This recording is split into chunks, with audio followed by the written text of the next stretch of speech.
ఇందిరమ్మ ఇల్లు పథకానికి సంబంధించిన తాజా అప్డేట్‌తో మీ ముందుకు వచ్చాను. ప్రస్తుతం చాలామంది దరఖాస్తుదారులు వాళ్ళ యొక్క స్టేటస్‌లో L2 MPDO pending for approval, gazetted verification pending for approval అని ఉంది. అయితే దానికి ఆందోళన చెందవలసిన అవసరం లేదు. ఎందుకంటే ఇది సర్వసాధారణంగా ఎవరికైతే ఇల్లు వచ్చేదుందో వాళ్ళకు L2 కేటగిరీలో ఉంటుంది. అయితే ఎంపీడీఓ ఆఫీస్ దగ్గర అప్రూవల్ కావాలి. ఆ తర్వాతే మనకు అప్రూవల్ వస్తుంది. అయితే ఇప్పుడు పెండింగ్‌లో ఉంది, వెరిఫికేషన్‌లో ఉంది కాబట్టి L2 MPDO pending for approval అయితే ఉంది. ఓకేనా అండి. కొంతమందికి గెజిటెడ్ ఆఫీసర్ వెరిఫికేషన్ అని ఉంది. అయితే గెజిటెడ్ ఆఫీస్ ఫర్ వెరిఫికేషన్ అని వచ్చి మళ్ళీ వాళ్ళకు ఎంపీడో పెండింగ్ ఫర్ అప్రూవల్ అని వచ్చింది. అయితే చాలామంది భయపడ్డారు ఎందుకు అలా వచ్చింది అని. అయితే దీంట్లో భయపడాల్సిన అవసరమే లేదు. ఎందుకంటే గెజిటెడ్ ఆఫీస్ వెరిఫికేషన్ అని అయిపోయిన తర్వాత మళ్ళీ ఎంపీడో ఆఫీస్‌కు మీ యొక్క దరఖాస్తు వెళ్ళింది కాబట్టి అక్కడ అప్రూవల్ మళ్ళీ అయ్యే అవకాశం ఉంది. అయితే మొదట ఎంపీడో ఆఫీస్ నుంచి గెజిటెడ్ ఆఫీస్‌కు వెళ్ళింది. గెజిటెడ్ ఆఫీసర్ నుండి మళ్ళీ ఎంపీడో ఆఫీస్‌కు వచ్చింది. ఇక్కడ అప్రూవల్ అయిన తర్వాత కలెక్టర్ అప్రూవల్ దగ్గరికి వెళ్తుంది. అయితే మీరు ఎటువంటి భయపడవలసిన అవసరం లేదు. ఇదేమి రిజెక్ట్ కాదు. ఇంకోటి ఏందంటే చాలామందికి L3 వాళ్ళు L2లో ఉన్నారు ఫస్టు. అయితే L2 నుండి L3కి వచ్చారు. అయితే L3కి వచ్చిర్రు, ఎంపీడో పెండింగ్ ఫర్ అప్రూవల్ అని ఉంది. అయితే వీళ్ళది పూర్తిగా రిజెక్ట్ కాలేదింకా. పూర్తిగా రిజెక్ట్ కాలేదు. ఇంకా పెండింగ్‌లో ఉంది. ఇటు అప్రూవల్, ఇటు రిజెక్ట్‌కు మధ్యలో ఉంది. అయితే వీళ్ళకు వచ్చే అవకాశం ఉందా? లేకపోతే రిజెక్ట్ అయ్యే అవకాశం ఉందా అంటే అది మనం చెప్పలేం. ఎందుకంటే ఇప్పుడు వాళ్ళది రిజెక్ట్ కాలేదు, అప్రూవల్ కాలేదు. అప్రూవల్ అయ్యే ఛాన్స్ అయితే ఉంది. ఒకవేళ ప్రయత్నిస్తే అప్రూవల్ అయ్యే ఛాన్స్ ఉంది. అయితే మీరు కలెక్టర్ ఆఫీస్‌కు వెళ్ళినట్లయితే మీరు ఎంఆర్ఓ ఆఫీస్‌కి ఒకసారి వెళ్ళండి. అక్కడ అడిగి చూడండి. కలెక్టర్ ఆఫీస్ కన్నా లేకపోతే ఎంఆర్ఓ ఆఫీస్‌లో అన్నా. ఎందుకంటే మన యొక్క స్టేటస్ మన యొక్క మండల ఆఫీస్‌లోనే ఉంటదది. అది ఎక్కడికి వెళ్ళదు. అప్లికేషన్ అనేది మండల ఆఫీస్‌లోనే ఉంటది. అయితే దాని యొక్క స్టేటస్ ఏంటో తెలుసుకోవాలంటే మండల ఆఫీస్‌కు వెళ్ళాలి. ఎంఆర్ఓ ఆఫీస్ వాళ్ళే మీ దగ్గరికి వచ్చి ఫీల్డ్ వెరిఫికేషన్ ఆఫీసర్స్ వచ్చి మీ యొక్క సర్వే చేస్తారు. అయితే మీ సర్వే అయిందా? L2 వాళ్ళది సర్వే మొత్తం అయితే అప్పుడు మీ యొక్క స్టేటస్ అనేది చేంజ్ అయ్యే అవకాశం ఉంది. అర్థమైందా అండి? ఎందుకంటే మీకు కాల్లు రావచ్చు. కాల్స్ వచ్చిన తర్వాత మీ ఇంటి దగ్గరికి వాళ్ళు వచ్చి current bill, Aadhaar card, voter card ఇలాంటి డాక్యుమెంట్స్ అనేవి వాళ్ళు జిరాక్స్ తీసుకొని వెళ్తారు. అయితే తీసుకొని వెళ్ళిన తర్వాత చాలామందికి ఆ స్టేటస్ ఏంటి అనేది చాలామందికి ఇంకా తెలవలేదు. అయితే అలాంటప్పుడు ఏం చేయాలి? ఎవరైతే తీసుకెళ్లారో మండల ఆఫీస్ నుంచి వచ్చారో వాళ్ళ దగ్గరికి మనం వెళ్ళి అడగాలి. ఏమైందండి మీరు మా యొక్క డాక్యుమెంట్స్ తీసుకున్నారు గదా! మరి మాది అప్రూవల్ అయినదా? అప్రూవల్ అయ్యే అవకాశం ఉన్నదా? లేదా అని వాళ్ళని ఒకటికి 2 సార్లు అడిగితే మీ యొక్క ఫామ్‌ను వాళ్ళు వెరిఫై చేసి అప్రూవల్‌గా మార్చే అవకాశం ఉంది. కాబట్టి ఉంది అనే అవకాశం ఉంది అని నేను అప్డేట్ మీకు ఇస్తున్నాను. ఇది నా యొక్క సలహా మాత్రమే.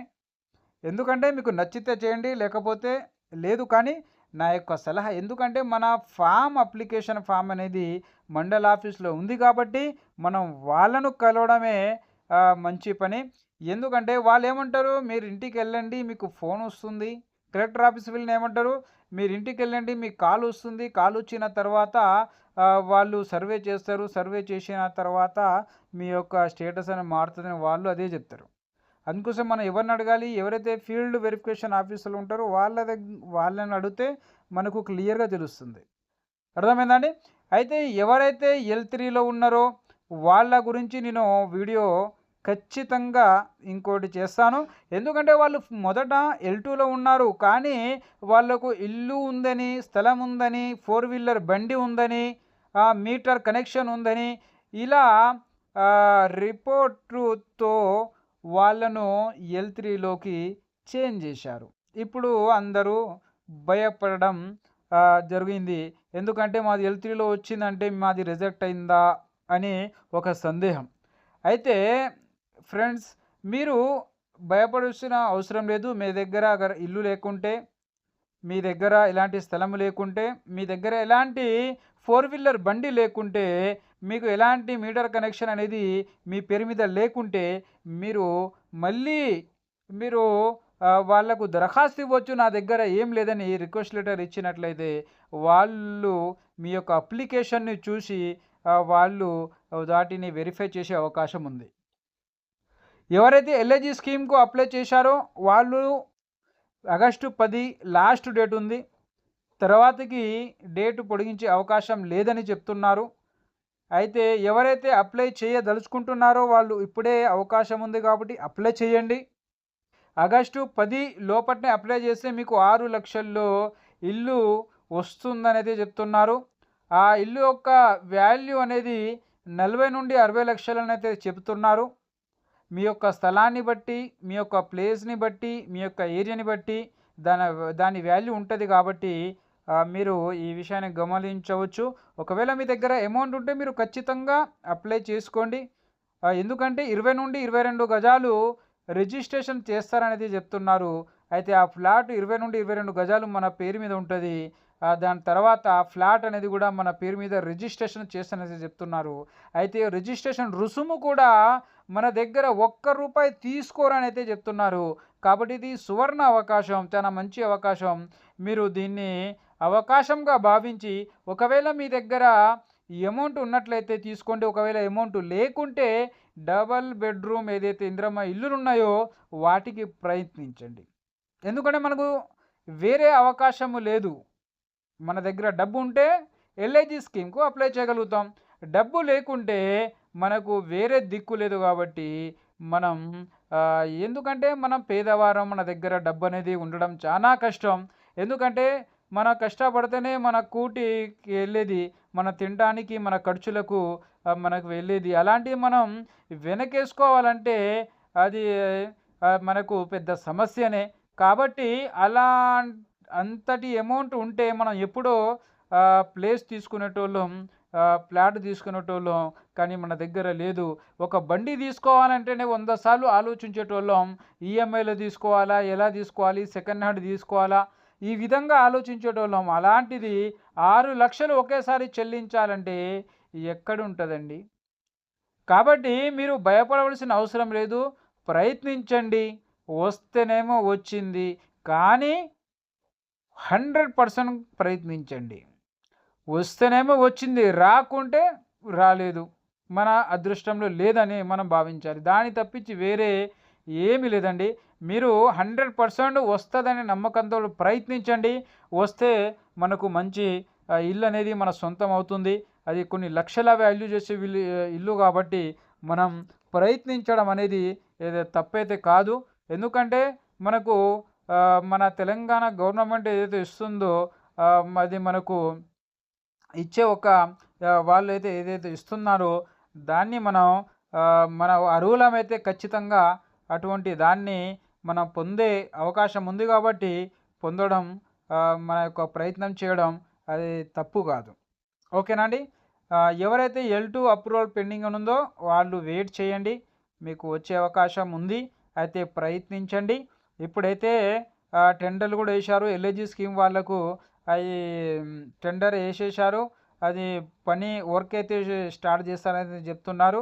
కాబట్టి ఎల్ఐజీ స్కీమ్ వాళ్ళు వస్తుందా? ఎప్పుడొస్తుంది? ఇప్పుడు చాలామంది ఆలోచిస్తుర్రు. ఒకవేళ 10,000 కట్టా, తర్వాతకి రూ. 1,00,000, 2,00,000 కట్టా, 6 లక్షలు ఇచ్చేసా, అయితే నాకు ఫ్లాట్ అనేది వస్తుందా? రాదా? అనేది అది ప్రభుత్వం చెప్పే విధానంలో ఉంటుందండి. ప్రభుత్వం ఎప్పుడు తొందరగా స్టార్ట్ చేస్తే తొందరగా అయిపోతుంది. లేట్‌గా స్టార్ట్ చేస్తే లేట్ అవుతుంది. కాబట్టి మీరు దాన్ని ఆలోచించి మీరు ముందుకు అడుగు వేయడం మంచిది. ఎందుకంటే వీడియోలో చాలామంది చాలా చెప్తారు కానీ మీరు ఏం చేయదలుచుకుంటున్నారో అది చేయడం ముఖ్యం. ఎందుకంటే మీరు ఒకవేళ డబ్బు అప్పుకు తీసుకొచ్చి ఖర్చు చేశారనుకోండి, అక్కడ అప్పుల వాళ్ళు కూడా మనల్ని అప్పు అడుగుతారు. అప్పుడు మనం ఆ అప్పు కట్టాలి, మరియు ఇక్కడ రెంట్ కూడా కట్టాలంటే మనకు కష్టమైపోతుంది. అట్లాంటి భారం కాకుండా మీ దగ్గర అమౌంట్ ఉంటేనే ఇవ్వండి, లేకుంటే అప్పులు చేసి కట్టడం కష్టమే అని నేను అనుకుంటున్నా. మీరు ఏది భావిస్తే అది చెయ్యండి. ఓకేనా అండి? ఇలాంటి అప్డేట్స్ మీకు కావాలంటే మీరు సబ్స్క్రైబ్ చేయండి. అదేవిధంగా లైక్‌ని కొట్టండి. బెల్ ఐకాన్‌ని నొక్కండి. ఎందుకంటే నేను ఎప్పుడైతే అప్డేట్ ఇస్తానో అప్పుడు మీకు తొందరలో మీ మొబైల్‌లోకి నోటిఫికేషన్ వస్తుంది. అప్పుడు మీరు మీ అప్డేట్‌ను చూడవచ్చు. ఓకేనండి? అదేవిధంగా మళ్ళీ కొత్త వీడియోతో, కొత్త అప్డేట్‌తోటి మీ ముందుకు వస్తాను. ఏమైనా డౌట్స్ ఉంటే ఖచ్చితంగా కామెంట్ చేయండి. నేను మీ యొక్క కామెంట్‌కి జవాబు ఇవ్వడానికి ట్రై చేస్తాను. మీ యొక్క సందేహాలు ఏమైనా ఉంటే మీ సేవ వెబ్సైట్, అదేవిధంగా వాట్సాప్ నెంబర్ 8096958096 ఈ నెంబర్ ద్వారా మీరు తెలుసుకోవచ్చు. దీని ద్వారా మీ యొక్క స్టేటస్ ఏంటనేది మీరు తెలుసుకునే అవకాశం ఉంది. మీరు కలెక్టర్ ఆఫీస్ వెళ్ళి తెలుసుకోవచ్చు. మీ మండల ఆఫీస్ వెళ్ళి కూడా తెలుసుకోవచ్చు. మళ్ళీ కొత్త అప్డేట్ తోటి మళ్ళీ కలుద్దాం. ఓకేనా అండి? సెలవు. జై హింద్.